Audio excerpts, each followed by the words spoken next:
Hi, everyone. I'd like to welcome you tonight to our Safe Schools Action Plan, Creating Inclusive and Healthy Relationships in Every School Parent Involvement Committee Learning Session. I'm Amanda Fearman, the Chair of the Parent Involvement Committee. I'd like to get started with the land acknowledgement. Jason, if you could, thank you. The Hamilton Wentworth District School Board acknowledges our presence on ancestral Anishinaabe and Haudenosaunee Confederacy land as determined by the Dish with One Spoon Treaty. The intent of this agreement is for all nations sharing this territory to do so responsibly, respectfully, and sustainable in perpetuity. We respect the longstanding relationships with the local Indigenous communities, the Mississaugas of the Credit First Nation, and the Six Nations of the Grand River. So again, I'd just like to thank everyone for attending tonight. We're hoping that you get some great information out of these sessions. And we'd just like to remind everyone, unless you're presenting or speaking, we ask you to keep your cameras off and your microphones muted if you have the ability to turn them on right now. And I also just want to let everyone know that's attending that we will be opening the chat at the end of the presentation for questions and answers. So at this time, I'd like to introduce Becky Buck, the Vice Chair of the Board of Trustees. Becky. Thank you very much, Chair Fearman. I'm very glad to be joining you all tonight. PIC does some wonderful work throughout the school year, and these sessions have been so helpful for the community. And so I just wanted to come and say thank you on behalf of the board to Amanda, to PIC, to staff for organizing, to Senior Manager McKillop and his team as well. Thank you to the parents as well for your involvement in your child's education. Just want to thank you for joining us tonight, being part of helping each student get a little bit further along in their journey. So I won't take up too much of your time. I know there's lots to cover. So over to you, Amanda. Thank you, Becky, for joining us tonight. And at this time, I'd like to introduce Sharon Stefanian, the Superintendent of Safe Schools Action Plan and Student Wellbeing. Sharon? I think you're muted. I said it's really hard to do a sound check on mute, so I'm going to try that again. Thank you, Amanda. Sound check, can you hear me okay? We can hear you now. Thank you. Okay, perfect. Good evening, everybody. And before we jump into the agenda this evening, first I'd like to do a couple of quick thank yous. One is to thank PIC, or the Parent Involvement Committee. I had the opportunity for a number of years to work directly with the Parent Involvement Committee, and I know the vision of providing learning sessions for parents has been something that they were very interested in undertaking. And unfortunately, as with many things, COVID delayed a few things moving forward, but super excited that there's been a number of learning sessions this year.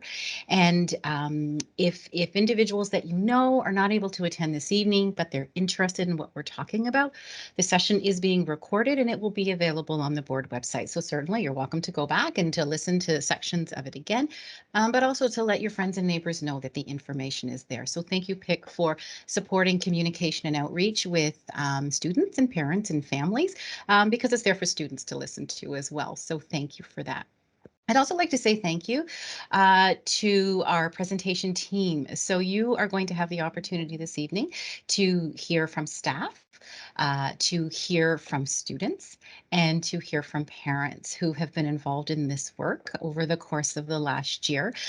Huge thank you and appreciation to all of them for making time this evening to be here and to share collectively and together. Also, thank you to them for the incredible work that they've done this year. Their voice has changed the way in which we are looking at bullying prevention, intervention, and responding, and will continue to make a difference. So thank you to them, not only for being here this evening, but for their contributions. And also thank you to all of the families who are joining us this evening. Your lives are very busy. June is an extremely busy month, and you have made the decision to spend the next hour and a half with us here to talk about this very important topic. So thank you, everyone, for making time.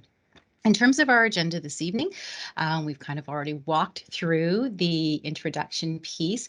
Each of the presenters this evening, we will introduce them because there's a number of them. We will introduce them before their section of the presentation. We are, after this part of the introduction, going to move into the Safe Schools Action Plan overview. And that is just to provide a broad sense of the nature of what's included in the Safe Schools Action Plan, our commitments as a board to students and to families and to community and to staff when it comes to the Safe Schools Action Plan. The third part of the agenda are our structures. And so we want to spend a little bit of time talking about the structures because a big part of our commitment is to do the work differently. And my colleague Jason, who you'll meet in a few moments, will say a number of times throughout the evening that we are trying to do this work differently from how we've done the work in the past because we want to see different outcomes. And so we spent quite a bit of time early on speaking with students and speaking with parents, guardians and caregivers, and speaking with community to talk about, what do the structures need to look like if we're going to hear authentic voice and the voices of those who have experienced bullying. So that is where tonight in the section on structures, you're going to have the opportunity to hear from a couple of amazing students, youth, who are part of our student advisory group, and also to hear from a couple of amazing parents who are part of our parent advisory group. We're then going to dig into bullying prevention, intervention, and responding. And while there are a number of things that we have undertaken this year, we're actually going to focus in on a couple of key areas so that we can go a little bit deeper. And then we're going to jump into questions for the latter part of the evening. Jay, can I get you to click? And Jason is our click person this evening. So thank you, Jay, for doing that. So where have we been? So I believe that everyone around the table would be aware of the work of the Bullying Review Panel that took place in began their work in 2020, 2021 as a result of increased community interest around bullying after a student of HWDSB, Devin Salvi, was murdered outside of his secondary school.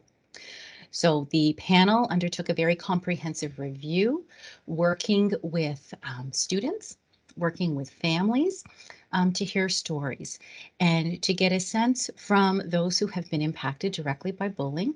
What were the things as a board that we needed to know, and what were the things that we needed to do differently? What came back was a very comprehensive report. As staff, we reviewed the report, and from the report, we developed our board-specific action plan. Our board-specific action plan has 81 action steps included in it. Every recommendation of the panel has been adopted by the Board of Trustees, included in the Safe Schools Action Plan, and is part of our 3-year strategy. Whoops, my apologies. I hope I didn't hurt everyone's ears when I hit my mic. Part of our 3-year strategy. Now, we know in 3 years, of course, the work will not be done. The work is work that we need to continue to go back to and see how we're doing and to make adjustments and to make changes. For those who are interested in seeing the action plan, we're going to highlight this evening where on our board's website you can find that information so that you have an awareness and an understanding of what those 81 action steps look like. Jay? So I want to talk a little bit about our commitments, because when we looked at the work of the panel, one of the things that came through loud and clear that we heard from students, we heard from parents, guardians, caregivers, and we heard from staff. My apologies, I just realized we have a typo on the slide with guardians. The A and the U have been flipped, so my apologies. We heard loud and clear that there were a number of different areas that we needed to look at as a board that were extremely important. We heard from, I'm going to say community, and when I say community, I mean students, parents, guardians, caregivers, and partners, and our staff. So we heard from community that when it came to issues of bullying, there wasn't always transparency in what the process looked like. There wasn't transparency necessarily in how to report. There wasn't transparency in how schools respond. There wasn't transparency around what was happening after an incidence of bullying had been reported. We also heard that oftentimes as a board, we would have surveys, we would ask questions, but it wasn't always clear if we did anything with the feedback that we gathered. Where did the feedback go, is what people had said. And when individuals give of their time in order to try and make the system better for students, we as staff have an ethical and a moral obligation to hear that voice and to tell you what's happened with that voice. But we were hearing that that wasn't happening. We also heard that it was important that we look at creating structures to create opportunity with barriers removed so that individuals could provide their authentic voice, and not to do that at just the board level, but to think about what does it look like when we're hearing that authentic voice at the school level, but also what does it look like when we're hearing that authentic voice at the classroom level. And then through those pieces, we needed to work harder to build trust with community, because we had heard that trust with community, particularly around responding to bullying, had been diminished, and that we needed to work together to change that. So our commitments around transparency and to ensure that we are sharing our progress regularly. We report to the Board of Trustees 4 times a year. But in addition to that, every time we meet with the parent advisory, the student advisory, the community advisory, or the board internal advisory table, we always go back to updating. So the last time we were together, this is what we talked about, this is what we did, this is what's happened with that since the last time we've been together. Always ensuring that we go back and we ensure that people are aware of where things are at. We worked very hard in the beginning to hear voices, to inform the structures, to make the engagement more meaningful. And so we know in the work that we've been doing that I'll just use as one small example, the draft policy around bullying prevention and intervention, as a result of working with the advisory groups, every single section of that policy has changed from what the previous policy was. Every section has changed, and that's as a direct result of the voices being shared. I already talked a little bit about the structures, and I talked about, the whole piece of working with and being accountable to community around this extremely important work. And not just while we're working through the plan, but in terms of ongoing. So we envision that many of the structures we're creating are not structures just for the implementation of the plan. We're hopeful they're structures that are going to continue as we go forward, because we want to continue to hear that important voice. Jay? Okay, so I think at this point, I'm actually turning it over to Jay. So Jason Rizza is our principal of Safe Schools. He and I work together on this. And Jay, I'm going to turn it over to you. Thanks, Sharon. Good evening, everyone. As Sharon's already said, my name's Jason Rizza. I use the pronouns he, him, and I'm really excited to be here to share what the team and what we continually try to, as we try to grow this team, what we do and how we're doing it differently in order to engage as many folks as we are able to inform this work. I think Sharon's already talked about our Safe Schools Action Plan, and while that grounds our work, I think even more importantly is the voices that are captured within that action plan and how we try to honor the voices whenever we're sharing the work we've done. So we know through the expert panel's work, as well as the Safe Schools Action Plan, that the data that we collected provided extreme insight into the extent of how significant the problem of bullying is in HWDSB schools, as well as our community. According to the data, almost 60% of HWDSB students had been bullied at any rate, and 20% reported having been bullied frequently.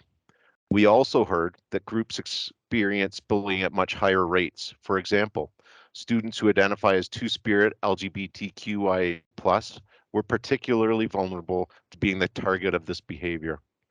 Furthermore, many students identified that they had experienced bullying as a direct result of their race, ethnicity, newcomer status, sexuality, gender, disability, religion, and/or their Indigenous identities. Most importantly, we heard and had confirmed what many already know, that bullying causes significant harm and that bullying victimization is associated with low self-esteem, loneliness, depression, anxiety, suicidality, and poor academic achievement.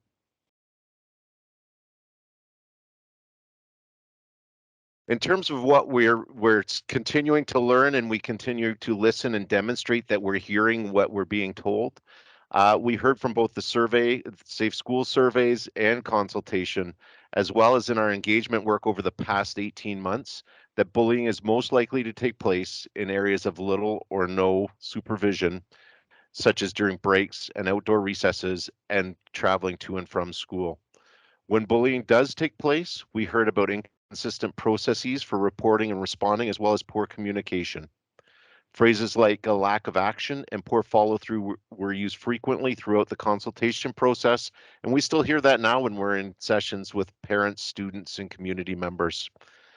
Many, including school staff, indicated that there's a lack of role clarity, transparency, and accountability when it comes to reporting and responding to reports of bullying.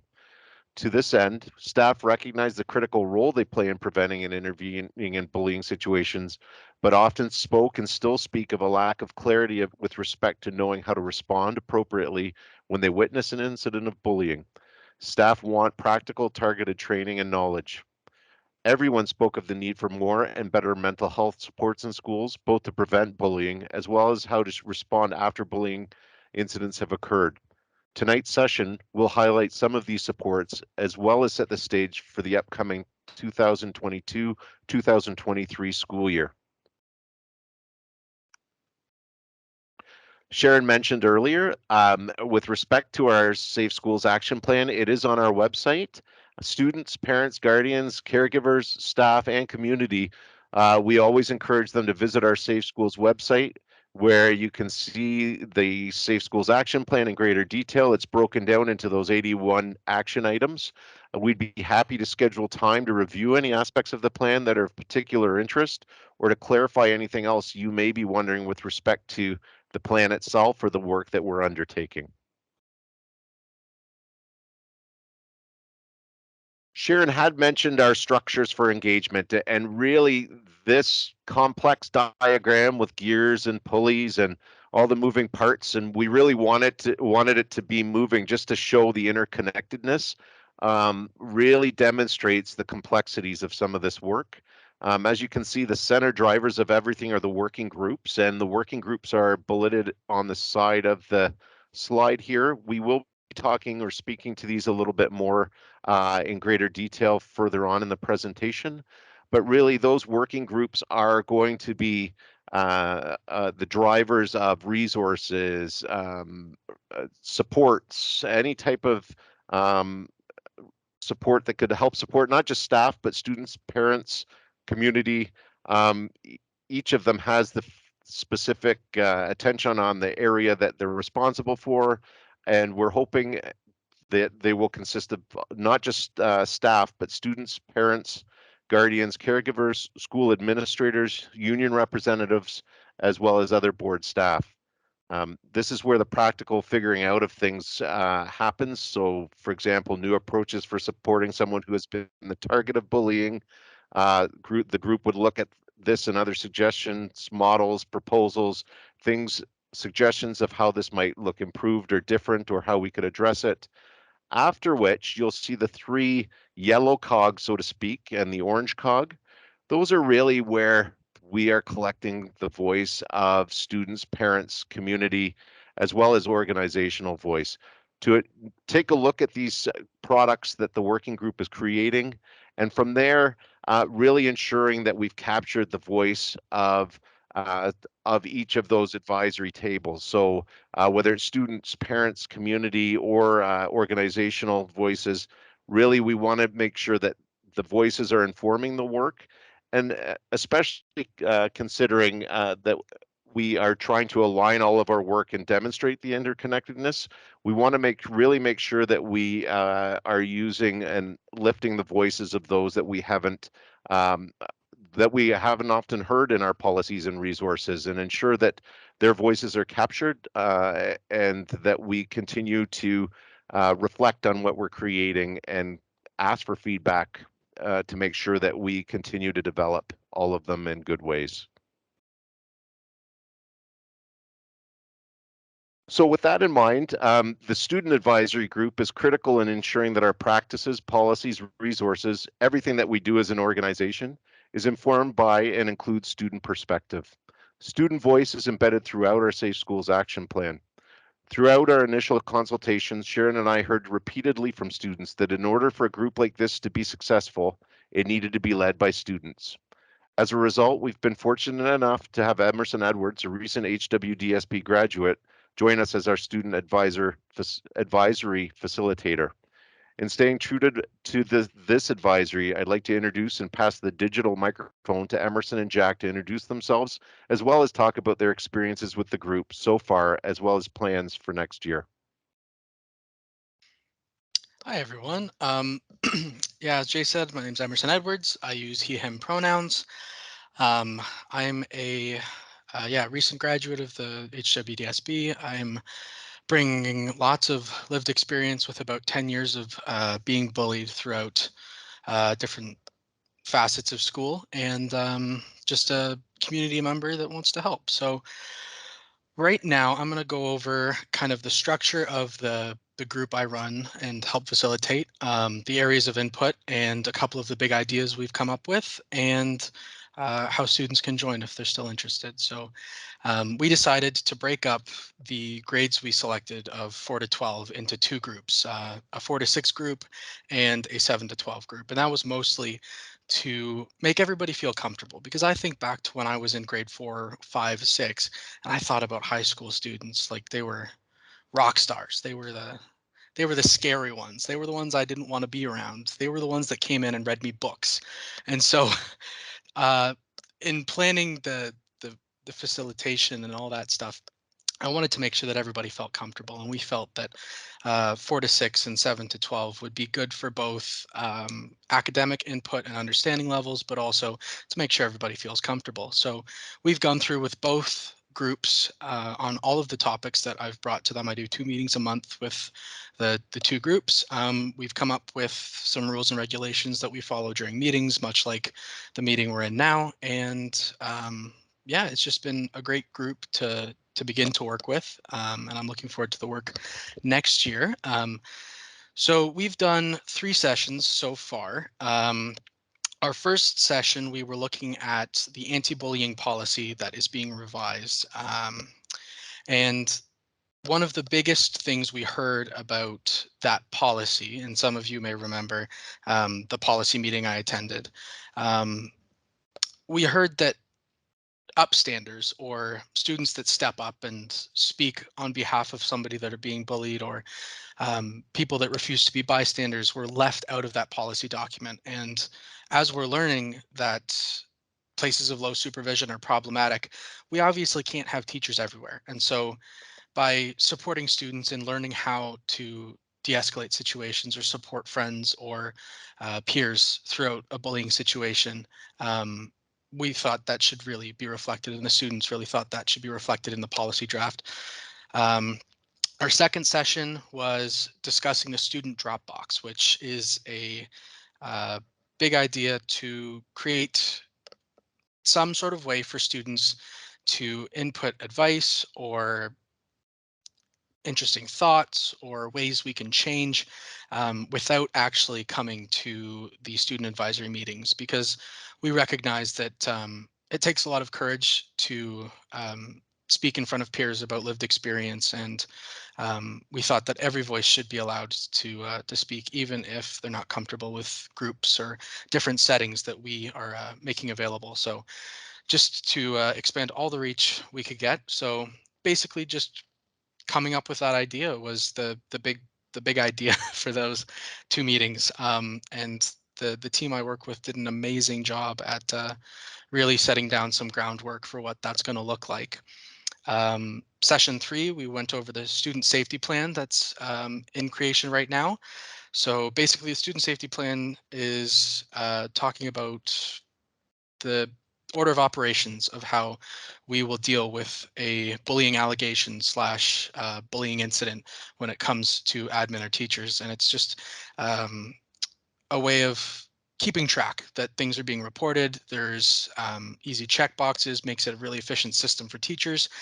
And the biggest thing we and my team talked about was creating a parallel plan for the bully or the student that is victimizing the other students, because it's just as important to support those students, because as we know, hurt people, and it's really important to support all people in this situation. You'll see that reflected in some of the work going forward in this meeting too. Just it's really important to support everybody. So students are still able to join. It's an open invitation. Just ask that you'd send your information to the email that will show on the next slide. We have one meeting remaining in June, but given that it's next week and exam season and all that is incredibly hectic at the moment, I'd invite you to join for next season of September and so on.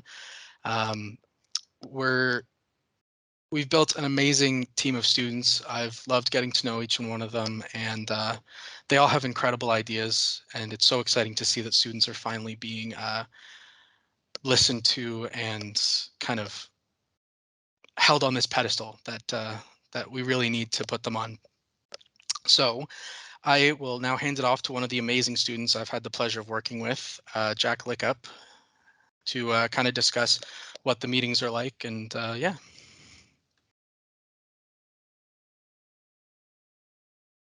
Good evening, all. My name is Jack Leacopp. I'm one of the student consultants with the Safe School Advisory Team. Tonight, I'd like to talk to you about our roles as student consultants with the team. The Safe School Advisory Team is a great way for students like me to give feedback and ideas to the school board and make our voices heard at a board level. As a student who's experienced bullying in the past, I feel this is an amazing opportunity to voice my concerns and share ideas to make my schooling career and other students' schooling careers a safer and better place for all. This is an amazing opportunity for me and other students to express our concerns and give feedback to the school board to hopefully make a better change for all in the next generations to come. Thank you very much.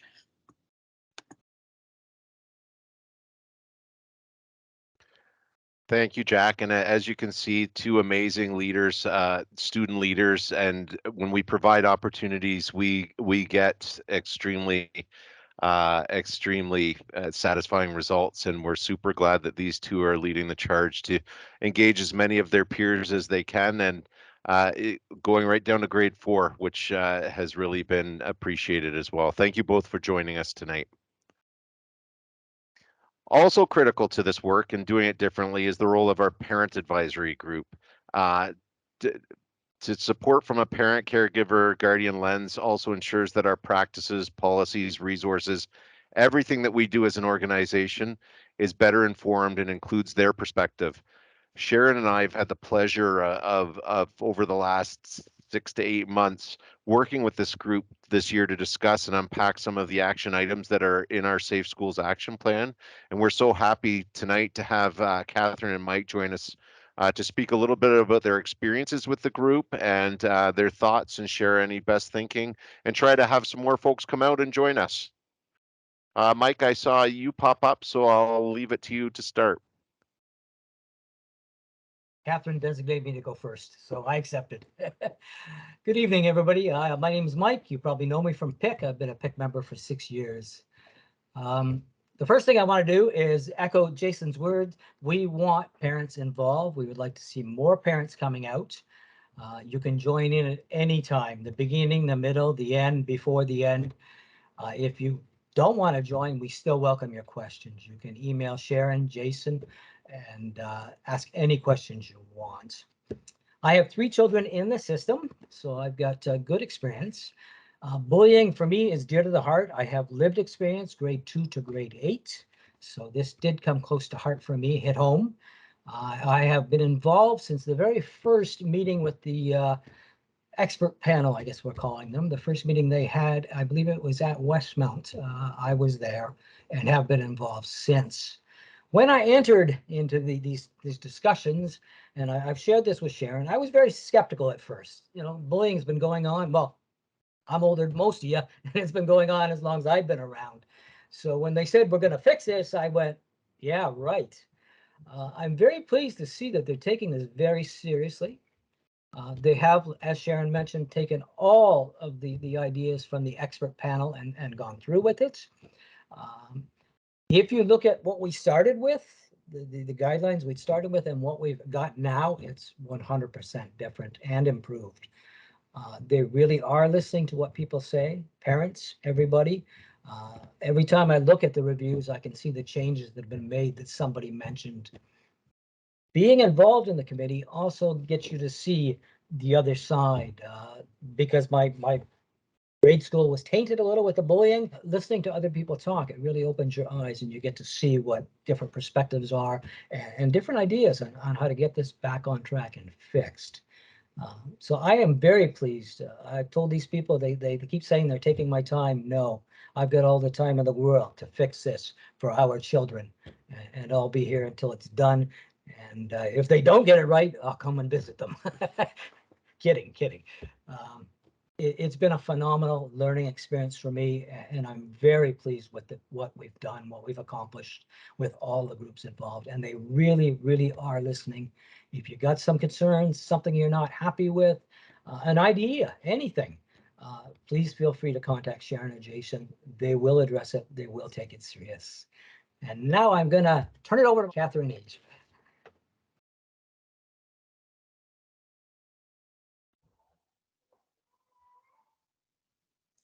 Thanks, Mike.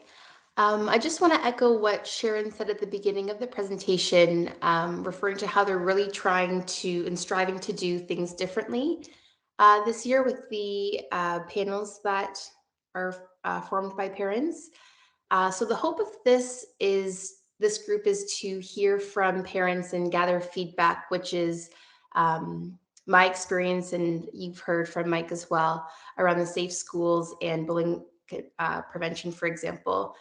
When I thought of the environment that's created online right now, virtually, words that stuck out were engaging, validating, inclusive, attentive, and respectful. Sharon and Jason have really strived to create that environment over and over again in their language and their listening and their paraphrasing. It's been really validating to hear. And yeah, at first it kind of seemed I seemed a little bit out of place. Like, I'm just one parent in the vast majority of this school board. What do I have to bring to the table? But yeah, the great thing about this group is that everyone does have something valuable, whether they have one child or 5 children in the school board system. I just have one in JK. And I'm still thankful to be a part of this group and really value how they take that feedback to heart. And everyone's just really invested in effective growth and change for our kids. It's really why we're here, which is what it all comes down to. It was great to hear from a former student and a student presently as well.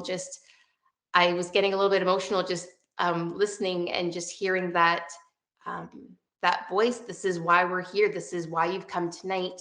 I got involved with this group from a listening group that happened from human rights back in the fall, and connected with Sharon. And here I am sharing my thoughts and my voice in these policies and working groups to come in the future. And as Mike said, we'd love to have more people out. Just emailing, I think there's an email in the next couple of slides, or connecting with Jason and Sharon in the chat, I'm sure after, is a great next step. If you're interested or have questions, it's really the the hope of the next couple of years and the future of the school board. And yeah, I think that's about everything I have to share. Thanks so much for this opportunity. Catherine, Mike, thank you both so much. We both appreciate you taking time out of your evenings. We know they're quite busy, so we really appreciate you sharing your experiences and look forward to continuing to work with you in the future. As we've said a couple times now, membership is always open. So if you have students that are interested in participating, or as parents, guardians, caregivers, you're interested in participating, these email addresses are also on our board website. If worse comes to worse and you can't remember the slide, this is going to be recorded and put on our board website as well. So I encourage everyone to, if you're thinking about it, you just want to come and see what it's all about. We would love to have more people come. So the invitation is open and all are welcome to come as they are able. With that, I'm going to pass it back over to Sharon and thank our guests once again for coming and sharing their experiences. Thanks, Jason. And I would like to just add thanks and appreciation to our guests, Catherine, Mike, Jack, Emerson. Appreciate you being here not only this evening, but your contributions to the group.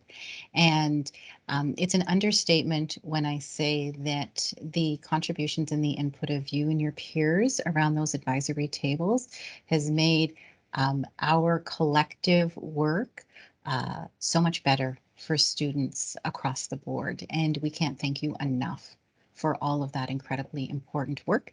And the work isn't done. We know there's still lots to do, but thank you for being at the table and for having the courage to put your voice on the table. So thank you for that. I will also share, just before I jump into the deliverables, that we do, one of the things we have in all of our advisory meetings, that we have a standard slide in every presentation where we talk about the fact that the content we're talking about tonight is challenging, tough content. And it can be content that is upsetting, and it can be content that can be triggering for individuals. So as we're talking this evening, I just encourage everyone to practice self-care. If there are times in the presentation and the discussion that you feel the need to step away, please do what you need to do to take care of yourself. At the end of the presentation, we will remain behind. So Jason and myself always remain behind at the end, as well as you're going to meet a number of staff in a few moments as well. Our manager of social work services and mental health, David Hoy, is with us this evening. So we'll be available if there's anyone that wants to chat at the end, or if there's anything specific that you want to talk about or follow up on that we've discussed here this evening. So just wanted to share that. So the next part of our presentation this evening is to talk a little bit about some of the work that has been happening in schools. Some maybe work that as parents or students you may be aware of. Others may be work that you're not aware of yet. And we're actually going to dig deeper into a few of these areas this evening.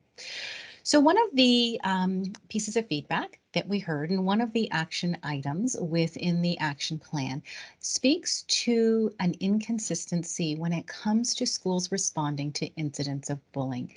And Jason had commented a little earlier around, common messages being shared from staff in terms of, wanting to ensure that there's clarity around what is their role when they witness something and what is it that they are supposed to do. So while we recognize that within the draft policy, we talk about the specific roles and responsibilities, we knew that we needed to create a resource that would create consistency from school to school when school administrators are responding to individuals who come in to say that there has been an incidence of bullying. So we have a draft tool that was developed by administrators, and it's a tool that we trained our administrators on in February, and that is being used right now in a draft way at the school level. Part of our work during the month of June with the different advisory groups, as well as going back to administrators, is to gather feedback around the tool. How did it work? Were there any areas that just seemed to be really clunky, or were there parts that got in the way? Or were there things that were missing? So that is a new resource really designed to give consistency from school to school. And as I said, it's been out in a draft way. And June is going to be an opportunity to get more eyes on it and to refine it even further. Likewise, on the other side of the chart is the student safety plan. And you heard Emerson talk a little bit about the student safety plan. We have a draft student safety plan. Again, our administrators were introduced to the draft in February, and in a pilot way have been utilizing the tool where there have been incidents of bullying. Certainly appreciate the perspective of all of the advisory groups. Heard loud and clear from the student advisory group, you know, we need to have a safety plan not only for the student who experiences bullying behavior, but also for the student who demonstrates the bullying behavior. The parent advisory groups gave a lot of constructive feedback into the format of the plan, ways to make it more accessible, online, drop-down menus, areas where there was language that was making it too cluttered. So we've had lots of good feedback. We're actually going to spend a little bit of time on that again here tonight. And for those who are interested, we're going to provide you with a link so that you could provide us with some feedback as well. We are hopeful to take all of that feedback, finalize the tool over the summer, and then all schools will begin to use the tool come September. You've heard us talk a little bit about policy and procedure. We have a new draft bullying prevention and intervention policy. We are currently working through the engagement process connected to the policy, being true to our commitments and really wanting to ensure that we are hearing the voices of those most impacted by bullying first. We're looking at it as a two-phase process. So phase one is having that oh, sorry, my screen just shifted on me. Can you still hear me okay? Jay, can you still hear me? Yeah, apologies. Mine did the same thing. It just blacked out. Yeah, me too. Okay, I just wanted to make sure I was still connected in because I don't know what happened, but you can still hear me. I'm good. Okay. So the draft policy and procedure, the process that we are working through right now is working directly with the student populations who experience the greatest bullying. So we talked about that a little earlier this evening, but students who are Two-Spirit and LGBTQIA+, students who are Indigenous, students who are Black, students who are racialized, students who access special education supports and services. We want to hear everybody's voice, but we want to really ensure we're hearing the voices of those who are directly impacted. And of course, that includes our student advisory, where the students who are at that table have a connection to experiences of bullying.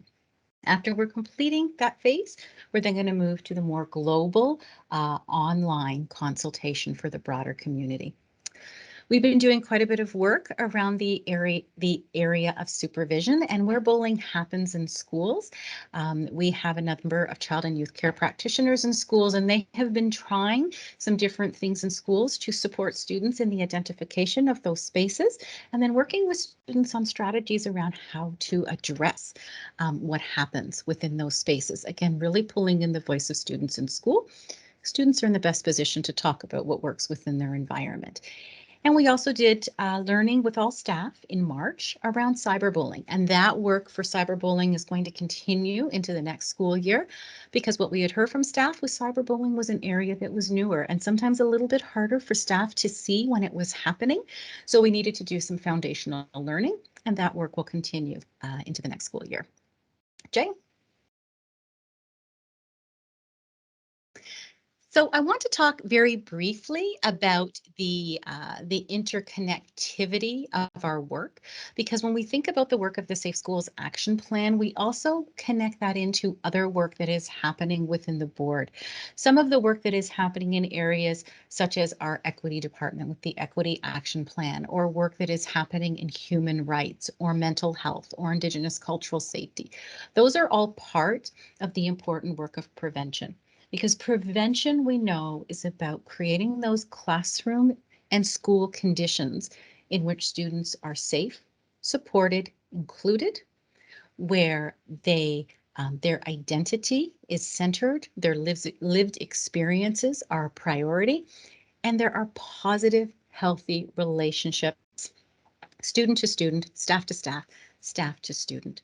So we think about, as we're doing this work, how do we ensure that we're connecting into those other pieces? Because that is absolutely critical as we look at the long term and making changes around the practices of bullying. Jay? So I won't spend a lot of time on this. There is some information on our board website. There will be more information about the month in the month of June. These are other things that have been happening in schools, many of them in pilot ways around bullying prevention, intervention, and responding. And tonight we're going to talk in a little bit more detail, actually a lot more detail, around reimagining wellness, which really focuses on prevention. And we're going to talk a lot about, I know it's on the chart here, nurturing safer schools, which is a pilot strategy that we have been working on this year, which speaks to intervention. So we're going to talk in some detail now about prevention, intervention, and then ultimately responding as we dig in a little bit deeper into the student safety plan. So I think at this point, Jay's going to click the slide, and I think I am now turning it over to Suzanne Catano-Paveo, who is an educator within HWDSB and was an absolutely critical member of the board team that put together Reimagining Wellness. And I'm not going to talk about it because she's the expert. So Suzanne, over to you. Good evening, everybody. Thank you for having me here. And what a phenomenal team to honestly work with. It's been quite wonderful. So I can get really excited. So please sit back and enjoy, because this is just such a great team to be a part of. So Reimagining Wallace was basically a data-informed strategy that we really looked at in fostering safety. And supporting and including all students all the time. And really about getting to know our students, especially at the beginning of the year, especially after going through homeschooling and doing online schooling and reintroducing our students back into the buildings. A group of about 20 or so, probably more, staff members using resources from community partners like School Mental Health Ontario and OFIA, and experience, created lessons for all the staff across HWDSB. And through our lessons, we really wanted to keep in mind Indigenous culture and safety, equity, human rights, mental health and well-being of our students in order to create that safe and welcoming learning environment for all of our students and staff as well. Suzanne, I'm sorry, I don't mean to interrupt you, but I'm hearing it's kind of hard to hear you, and I don't know if there's a crackling in the background. There's a bit of a humming. I'm wondering. I don't know, Sean, if you can help. Sean's the master of all things Teams. Sean, do you have a suggestion? I'm just wondering, it wasn't a microphone or earphones, is it? No. Just carry on, and we'll do our best. Or try? That's better. Do you know what I can do? Can you speak again, Suzanne? Would you like me to try to speak a little louder? May that help? That might do it. Okay. If not, I'll bring you a mic. Go ahead. Okay, sorry, everybody. All right, so if we can go to our next slide, Mr. Rizza, thank you. So this is what our Reimagining Wellness looked like to our teachers. It was a plethora of choice boards that we had for about 6 weeks. And the choice board was divided into 3 categories, as you can see: community and team building, physical activation, and social and emotional skill development. There were a plethora, like I said, of lessons that staff could have chosen from in order to engage the students and, again, welcome them back into school. Staff, both online and in person, had a variety of lessons and plans to engage students. Most importantly, to get to know the students in their classroom and help to create an inclusive, safe, and positive space for all. Not just for our staff to get to know the students, but the students to get to know each other and build a great culture within the classrooms and within our schools. So there were activities that ranged, again, community building activities, students getting physical activation and social emotional. Students were getting up out of their seats, sitting down, online, doing things. There were activities that were both in French and English, and most, if not all, lessons included ideas to diversify, change, modify appropriately, depending on your specific classroom. And they were set up rather easily so that teachers could make those choices and look at the lessons really quickly and do them within their classrooms in a really clean and easy way. So really they were clicking open the lesson and they were like, oh, this is a great idea, I'm going to try this. And that's basically what happened throughout that 6-week delivery of our Reimagining Wellness. And this was provided both for our primary schools, our elementary schools, and our secondary schools. So if we can go to the next slide. So I want to ask everyone to join in a little bit of fun. We need to do that for a minute. So somewhere on your screen, you're going to see a reactions button.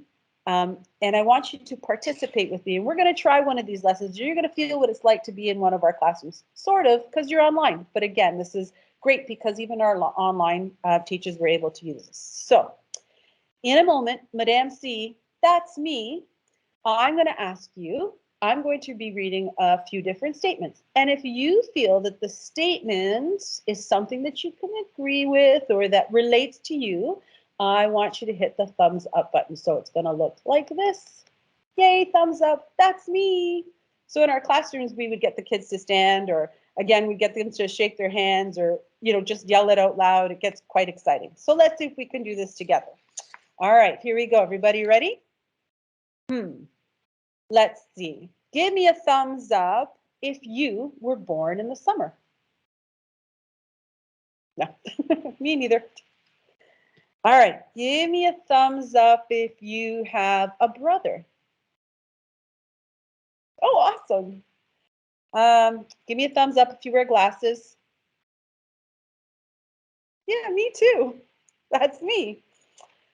Give me a thumbs up if you play an instrumental music. Wow, that's awesome. I'm a little jealous, I have to tell you. All right, thumbs up si tu parles en français. Si tu parles en français. Oui, bravo, merci. That's awesome. All right, thumbs up if you've ever been outside of Canada. Me too. That was a lot of thumbs up. That's awesome. All right, here's a really, I think this one's interesting because of what we've been through with COVID. I hear many of our families have pets, so thumbs up if you have a pet. Yay, me too. That's awesome. Thank you, everybody, for engaging in that. So that's what it would feel like to be in our classrooms, both online and in our class. And the neat thing is as an educator, I'd be watching for those kids who aren't raising their hands, who are enthusiastic and want to add. So maybe sometimes we would stop the question and let a child talk about the new pet or the pet they've had for a long time or what the pet's name. So it would be so engaging, and all of the students would get a moment to actually get to know each other, which is exactly what we want. We want to know who the students are that are in front of us, and we want students around them to get to know them as well, because we all have different and wonderful gifts. These lessons, or within these lessons, there are also great moments to bring up sometimes are these difficult conversations, such as bullying. So all of a sudden, some of those questions that the teacher wanted could really gear towards questions like, what is a friend? What does it look like? What does it mean to be a bully? Have you ever been bullied, right? And all of a sudden, it would shock some of the kids in the class to say, oh, that's happened to more than just me. So it's a great way to start these conversations that are so important in our classrooms. And these lessons are geared towards opening up those conversations. All right, so if we could just go to, thank you everybody for your participation. That was really awesome. So at the end of each lesson, we also had a link that the staff could use to share and give us feedback, which was important. And at the end of the 6 weeks, we also thought it important to have a general feedback about the choice boards and what they thought about the lessons and how they felt about them. And I'm going to add as well, a lot of staff shared on our social media some of the things happening in their classrooms along with these choice boards, which were amazing as well. So we got to see ongoing feedback and how students and staff were participating. So we got to see some of the feedback, but the important question that we really asked was how this Reimagining Wellness, or this choice board, and affected their classrooms, affected the students, how they felt, how the students felt. We really wanted to know, and we wanted to know that from the staff across our board. Just go to the next slide. So what we heard, we had amazing feedback. We had a lot of feedback, and the feedback was positive, helpful, and constructive. Staff appreciated the different lessons, the choices that they had in the lessons, and how the students were both engaged and participating, which was great. Staff also made suggestions on how to improve lessons, ideas to consider, things that they may have done to make the lessons more inclusive, and how things really worked in their classrooms or did not, which was really important. And all of that data really that we have gathered really has helped us to inform our next steps and where we need to go next with the Reimagining Wellness. That's it. Thanks, everybody.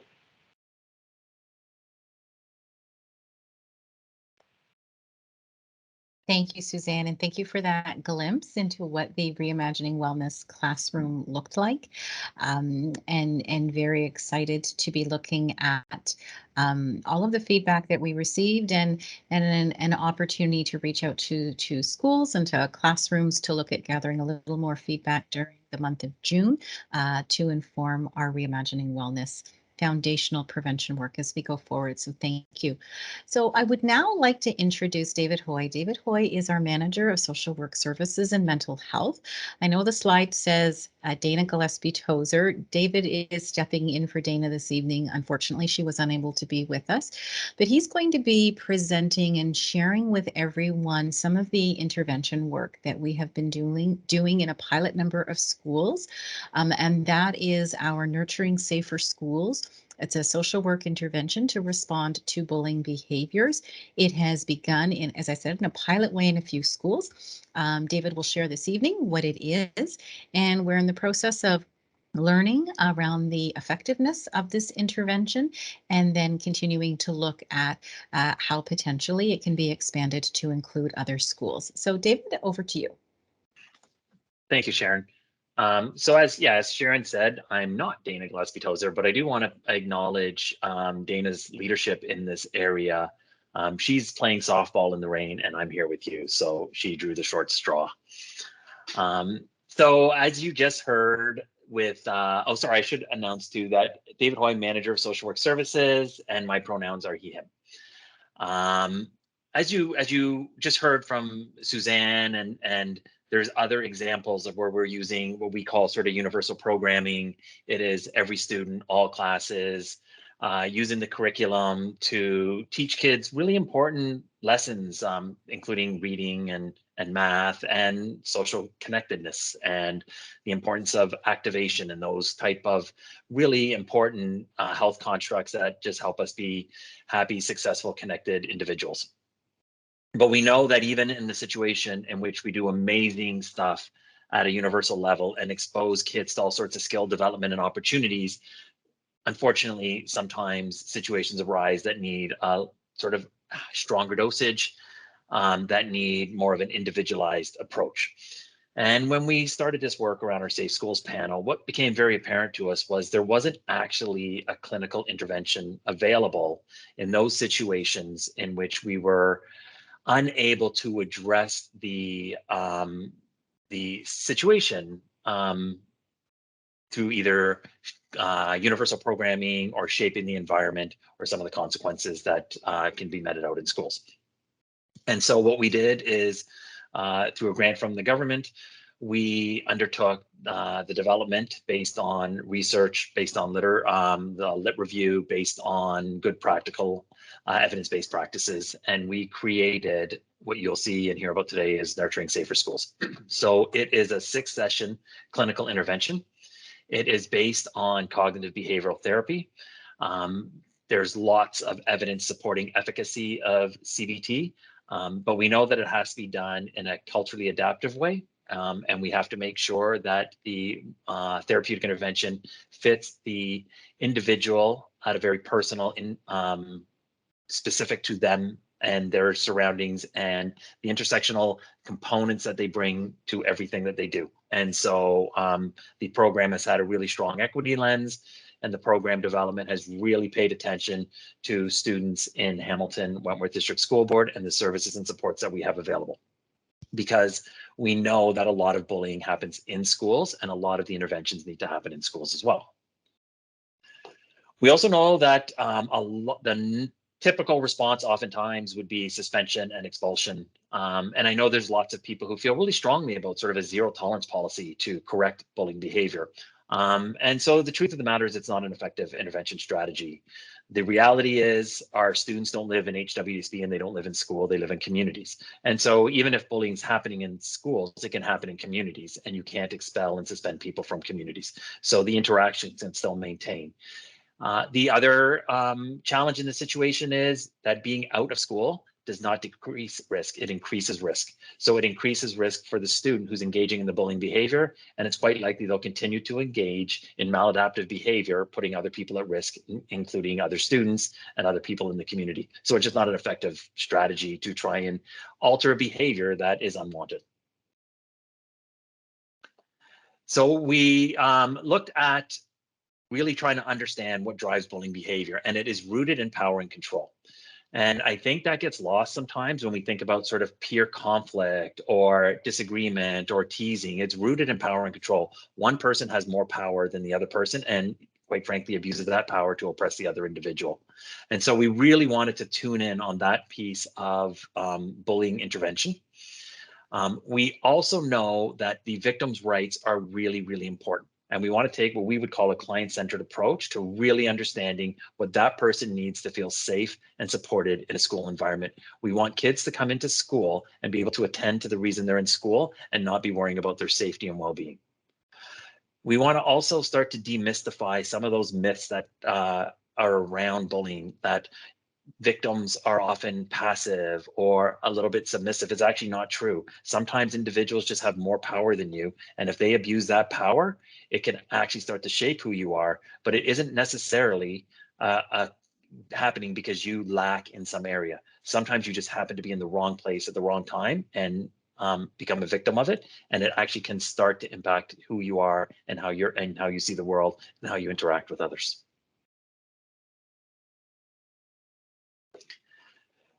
So we realized, because we're starting really just based on the literature and trying to build something, we wanted it to be a very comprehensive approach. So we undertook a literature review. We developed the Facilitator's Guide. So it's a clinical intervention. We want it to be available in all of our schools. And we want all of it, it's done by our social work department. And we want to make sure that whatever school a student is in who's going to receive the service receives sort of the quality of the service that we have intended. And so we have a facilitator guide. It includes the structures, the outline of what these sessions undertake. We've created a student workbook, and we've created a caregiver workbook, recognizing that students and parents working together brings about a lot more of an effective intervention, and wanting to make sure parents are aware of the services and supports being given to their child.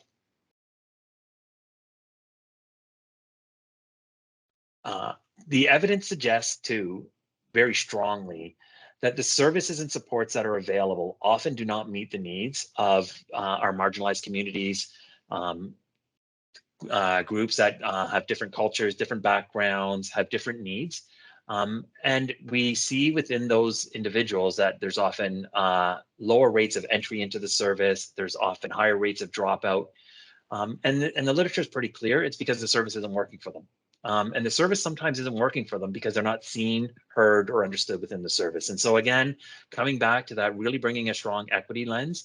If you ever think about an experience you've had in which you're seeking help, the minute you feel that the person providing the help isn't really hearing you, seeing you, or understanding you, the likelihood of you buying into that support diminishes greatly. And so we really need to make sure that when we're providing our service, the individual receiving the service is seen, that they are understood, that we may not know all the aspects of their life, because we won't, but we're very open to learning from them, what is important to them and what their goals are. And so we've really centered this approach in, again, a client-centered approach and really understanding who the individual is, knowing that we live in Hamilton and we're at HWDSB and we have a very diverse group of citizens in our community who all participate in our schooling, and we want to make sure that each of them is seen as the individual that they are. You'll hear some slightly different languages.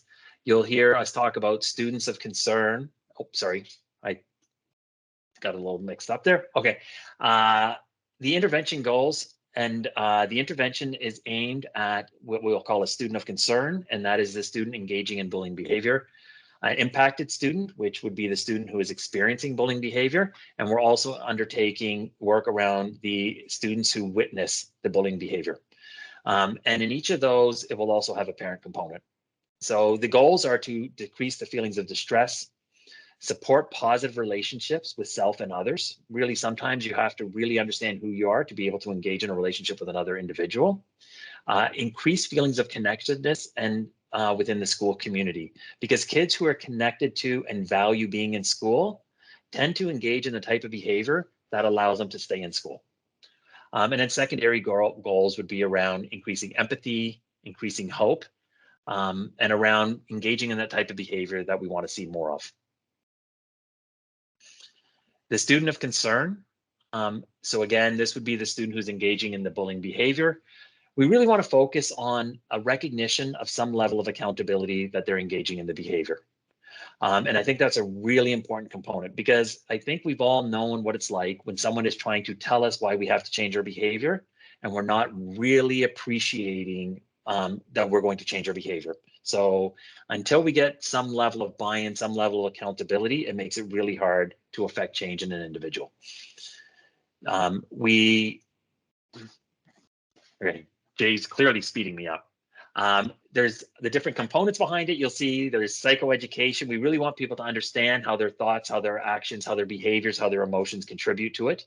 We really work on unpacking those cognitive skills. There's sometimes we develop these constructs in our brain to enable us to engage in behavior overall.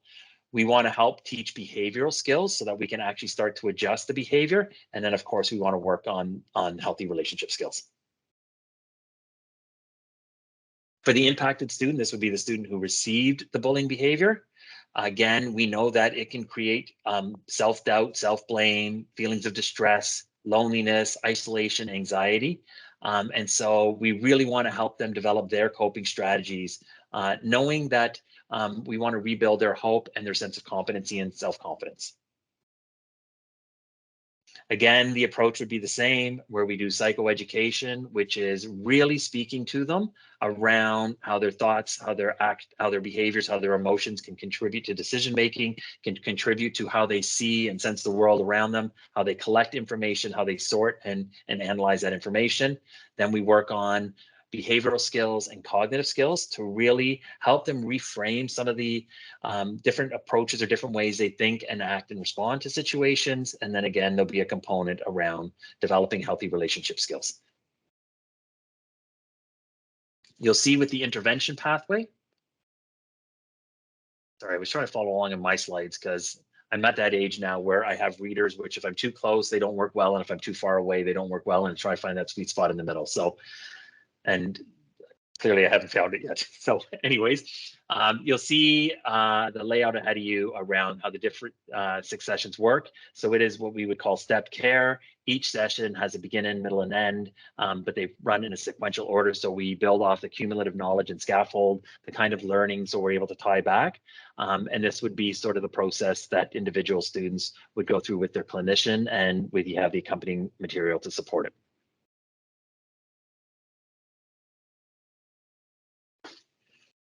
And with that, I believe I turn it over to Jason. So thank you very much for the opportunity to share the work that we're doing.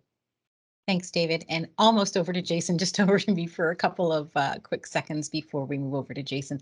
So thank you, David, for presenting on behalf of Dana and sharing a little bit of glimpse into the Nurturing Safer Schools pilot. As I had mentioned, we are in the process of looking at a review of what happened within the pilot this year and then looking towards next steps of the pilot for the 22-23 school year. And so hopeful that you will hear more about the intervention. Before we jump into responding and Jason spending a little bit of time on the student safety plan, I'm going to invite Sean to turn on the chat feature. And I think he just indicated that the chat is now open. I know that our end time this evening is 8 p.m. We do have a couple of questions that we received in advance that we will cover this evening. But of course, there may be questions that have emerged this evening during our conversation. So please feel free to begin to populate the chat with any questions you have. If we run out of time at 8 p.m., our commitment is to continue to answer the questions. So if you need to leave and we haven't answered your question, it will be part of the recorded video. So you will have the answer to the question available. And as Jason had mentioned earlier, we are always available and welcome to connect in with families, with students to answer any specific questions you may have.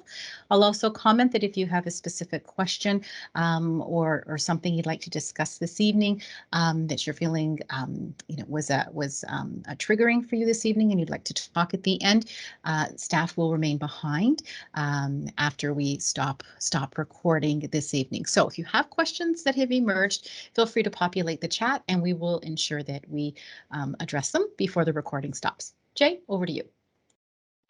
Thanks for that, Sharon.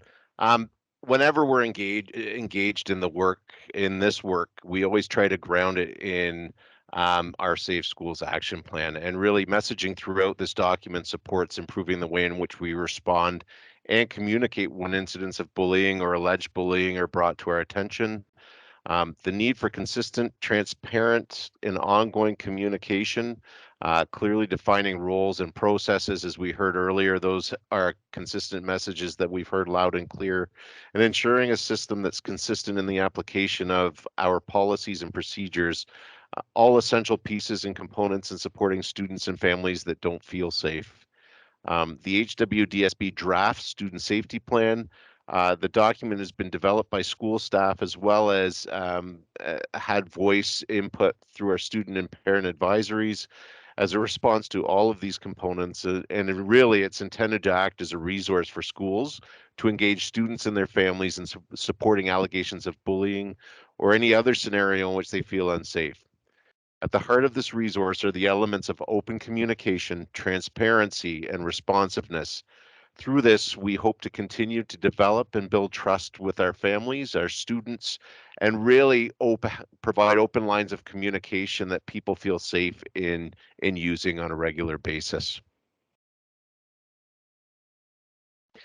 In its current iteration, the draft student safety plan is intended to serve as a resource to support schools working with students and their families in a consistent approach to ensuring that they feel safe and supported. The process and accompanied document has built-in checkpoints with suggestions of when and how to maintain ongoing communication with both the student as well as parent, guardian, caregivers. So really the draft student safety plan, I keep saying the word draft because it's a work in progress. It's intended to be a starting point, and we know that in speaking with colleagues as well as students and parents, guardians, caregivers, it's been edited and augmented and messed around with in order to meet the needs of the individual student that it's being used to support. So while early feedback has been really positive, we're constantly wanting to hear back from all of those who have used it or would be interested in providing feedback to support further development of it. If had an opportunity to participate on one of our advisory groups, they both advise students, community, as well as parent, guardian, caregiver advisory groups have all provided early input that we'll be bringing back again early in the next school year, just to continue to come back to those kind of pieces that we think are essential to ensure that we have good communication and support for families. if you would like to, we did provide the emails earlier. Again, this is being recorded and posted, but please feel free to reach out to any of the emails listed earlier in the presentation. We'd love to hear even more suggestions. You'll see here that there is a link provided in the presentation that will be provided as well in the chat that will allow for you to provide some feedback, not just on the student safety plan, but also to provide some thoughts on tonight's session, or provide any interest in working groups or advisory group participation as well. And with that, the last note, Sharon, did you want to speak to our working group presentation? Thank you, Sean. Sure, happy to. So you've heard us talk a little bit this evening around the structures, and as we've spoken about, membership on all of the advisory tables and the working groups continue to be open. We recognize that individuals are very busy, and so there may be times when you're able to participate, other times when you're not able to participate. But to have your voice and your perspective, even for a single meeting, makes the work that much richer. So we want you to know, and we've shared this evening, that the advisory tables for students and parents are still open, and you can see the email addresses on the screen. Likewise, you can also reach out to Jason or myself. In addition to that, we are going to be holding a virtual information session on the new working groups that will be starting up in the 22-23 school year. So that virtual session will be on Microsoft Teams, June the 21st from 4 to 5:30. We're going to talk about each of the working groups that are the new groups to be formed, what the focus of each of the groups will be, and then to talk a little bit about what we're hopeful each of the working groups will accomplish by the end of the next school year. And just to give a bit of a sense, you will recall, actually, Jay, maybe if I can get you to flip back to the slide with all of the working groups, just for a second. I can do that, Sharon. Yep. So there are, as Jason flips back. So the focus on the work of each of these working groups is to go very, very specific into the action steps that are connected to that area, and to look at the development of resources, materials, tools, learning. Sometimes what's created is created for staff, sometimes it's for students, sometimes it's for parents. Sometimes what's being created will be procedures around how schools will do certain things. Anytime work happens in a working group, that work goes to the student table, the parent table, and the community partner table, as well as the internal organizational table, so that there is that opportunity for those groups to have the direct input. Sometimes the working group will go to those tables first to gather some thinking, then we'll go away and do some work, and then we'll bring back a draft. That's what happened in the case of the draft bullying prevention intervention policy. That work actually all started at the advisory groups first, then all of their thinking went to the working group, and then the working group put together a draft, and then that went back. So there's a lot of connection between the groups, but each of the working groups are an opportunity to go very deep in one particular area. And you don't have to be on more than one, and you don't have to be on an advisory and a working group. You can choose one over the other. So if you are interested, we invite you to join us on the 21st. If that date and time don't work for you, but you're interested, again, you're welcome to email Jay and I. My email is in the chat. I had provided that in response to a question that had been asked. And certainly Jay will pop his email. Actually, I'll pop Jay's email in because I don't think he can do it while he's got the presentation on his screen. You're welcome to reach out to say, hey, I'm interested, but I just can't make the date work, and we'll make sure that we connect back in with you. Oh, thanks, Jay. You were able to do it. Sharon, I just wanted to point out a question in the chat. It's from Catherine. She says, will there be a buddy system in place for students that have been out of the school for 2 years, sorry about that, and have been bullied for years before COVID? So Catherine, that is a wonderful, wonderful question. And I appreciate your suggestion around a bully system. So I believe from how you've worded the question is you're speaking about a young person who has been participating in learning remotely and who is returning into face-to-face or in-person learning come September. So the work of Reimagining Wellness really is focusing on how do we support students as they re-enter into that environment of being together in a face-to-face way. We recognize that that was not only something that was important to do in September, but we know that it's also something that is important to do when we look at September of 2022.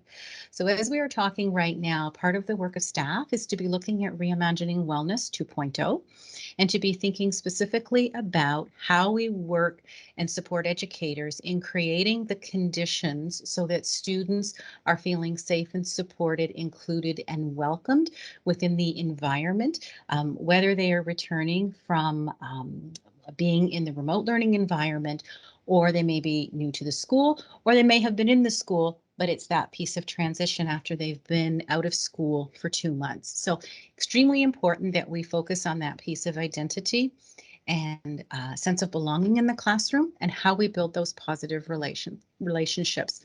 All of that being said, and that would be the global work that David had talked about. If when your child was in school previously, your child had experienced bullying, I would encourage you to reach out to the principal of the school where your child will be returning to and to share with them that you have concerns about them returning and why you have those concerns. We would expect that the school administrator would work with you as well as your child, depending upon the age of your child and whether or not that was something that you were comfortable with, around creating a plan and a strategy. So if your child, if the idea and the concept of a buddy system would be something that would work successfully for your child and it's something that you would like to have in place, then that is absolutely something that the school can facilitate. When we talked about the student safety plan, even though your child has been out of that physical environment for 2 years, I would encourage the school, together with you and again with your child, with your permission and depending on your child's age, to work through that student safety plan together. So you can have those conversations and very proactively look at how we can ensure that we are creating the conditions proactively for your young person as they return into that face-to-face environment. So I hope that was helpful. Again, my email is in the chat. Please feel free to reach out if there's anything that I can do to bridge and make a connection directly with your child's school. I don't know, Jay, if there's anything you want to add? No, we're always available to deconstruct these scenarios too if people want to reach out. Thanks, Jay. I see from Catherine on the structures for engagement slide, I can't see the special education line. Says because of the toolbar. I'm not sure if I am the only one. Can you read what that portion says? Thanks. I'm going to get Jay to flip back so I can read it specifically. Oh, okay. And actually now I'm going to do what David did because I have to adjust my glasses. So the note at the bottom speaks to special education items within the action plan. So when you're looking at the action plan, you'll notice that there are a number of recommendations that are globally about special education. While they do touch on bullying, I would suggest that all of the action steps, we need to be thinking about young people who have disabilities and how we are ensuring that we are meeting those needs within all of the areas. In addition to that, there were some specific action steps that were connected to special education. But as I said, they were very global and spoke to more global approaches around special education. So one of my colleagues, Peggy Blair, is responsible for the specialized services area and the specialized services work plan. So she has been looking at how those elements of the action steps fit with the plan that they have already been working on, and then what elements of the plan don't currently land in their work and where that will be built into these structures. So special education is a little bit of a work in progress, and we're hopeful by September we will have the structure that will connect into that work. It's because some of that work was already happening and some of it fit within bullying prevention and intervention and responding, but other parts of it didn't. So it's landed in a couple of different places. So it doesn't say all of that, Catherine, but that's the intent behind what that sentence is.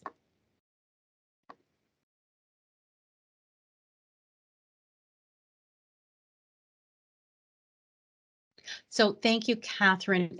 You had commented that your child is going to be going into grade 9.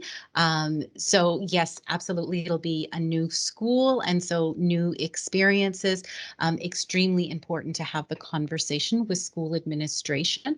But again, feel free to reach out to Jason or I, and we can walk through that piece with you to ensure that your son is set up for success in September. Thank you for the question.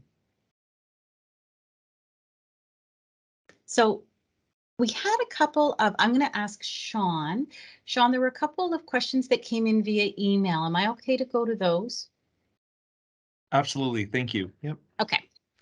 And I apologize, I'm turning my head so I can read them. So we had one question, and I'll speak to it very globally. We had a parent who had asked some questions with respect to anxiety that their child was experiencing when they are going to school, because specifically of the language and the behavior of a peer who is in class, who is a peer who has disabilities.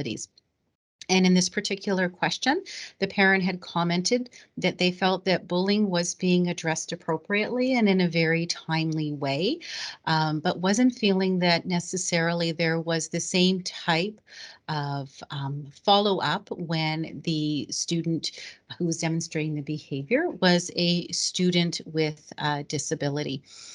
And so appreciate the question coming forward. Certainly we'll want to ensure that our classrooms are safe classrooms for all students, and we want to ensure that the supports are in place for all students within a classroom. We know that students will have different needs, and different needs mean there needs to be different types of supports that are put in place. We do have a number of different system supports that can support individual students or groups of students or full classrooms, particularly when it comes to addressing behavior that may be challenging within a classroom. So I don't know if the person, unfortunately, I don't know who submitted the questions. And so I don't know if the person is in the presentation or perhaps they're viewing it during replay. Encourage them to reach out. I did a follow-up with my colleague, Superintendent Blair, this evening. She had indicated she'd be very interested in knowing the school and the classroom so that she could do some direct follow-up and ensure that the appropriate supports are in place in that classroom and for the students. So if the person is online this evening, again, feel free to remain behind or send an email either to myself or Jason so that we can ensure that Peggy and her team have the opportunity to follow up directly. There was also a question about school safety, but a little bit different around school safety, and it was around the physical environment of school safety and specifically questions around asbestos. So I will share that for every school within HWDSB, there is an asbestos map so that the staff in the building, the staff in facilities, the asbestos map is available through the principal. Anyone can see the asbestos map and where the asbestos is in schools. Generally speaking, if the asbestos is not disturbed and it remains intact, there's no risk, there's no harm, but we recognize that families do have questions. So on our board website, and I don't know how easy it would be for Sean to find the link and pop it into the chat, but our asbestos management plan is available on the board website. It's something we take very, very seriously. If your school or if you as a parent have any specific questions, feel free to reach out to your principal. Your principal can work with our facilities management team and answer any questions you may have about asbestos within a school. And the last question, oh, I've got 1 minute left. And the last question that came through was around anti-bullying for students for students who are neurodivergent, and strategies that will be implemented to uplift the school culture surrounding how punitive measures can be counterproductive for neurodivergent children. And again, really appreciate the comment and thinking about not only globally what is good for all, but what is essential for some. And that is part of the work that you've heard about this evening, certainly the work around reimagining wellness, speaking to the overall piece around the conditions and the culture that is developed within the school, all students seeing themselves and really honoring student identity within the context and the structure of the school and within the classroom. But then also when we're thinking about how we intervene when it comes to bullying, as when we talked about the nurturing safer schools piece, or when we're talking about how we respond, really thinking differently about the various student identities to ensure that what we are doing is not something that becomes counterproductive for a young person. So as we've talked about this evening, really trying to do the work differently and in a different way. And Amanda came on, so that means she's about to tell me that I am out of time, and I really tried to answer that last one really quickly. Again, if the person is online this evening, welcome to reach out to Jason or I. And I just want to, on behalf of the entire presentation team, thank Amanda and the Parent Involvement Committee for having us here this evening. Really appreciate the opportunity. Hopefully you'll have us back once, twice next year. Always happy to come back, and hopeful that there may be some parents and students who are joining us this evening or who are watching this in replay who would like to join us in our advisories or working groups. So thank you, Amanda, and huge thank you to the team that I have the pleasure to work with. Really appreciate everybody being here this evening to support sharing this information. So thank you. I know, Amanda, 1 minute over. Not bad for me. That's not bad, Sharon. I just want to say thank you to Sharon and Jason for their time tonight, as well as the 2 students and the 2 parents that presented tonight. I sit also on this parent committee, and it's a great opportunity to help make a difference. So if you're interested, I would suggest getting involved. With that, this concludes our evening tonight. I want to thank everyone for attending and hope you've enjoyed tonight's session and any other of the parent engagement sessions we've held this year. We'll be looking to hopefully host some more of these next school year. So thank you, everyone. Good night.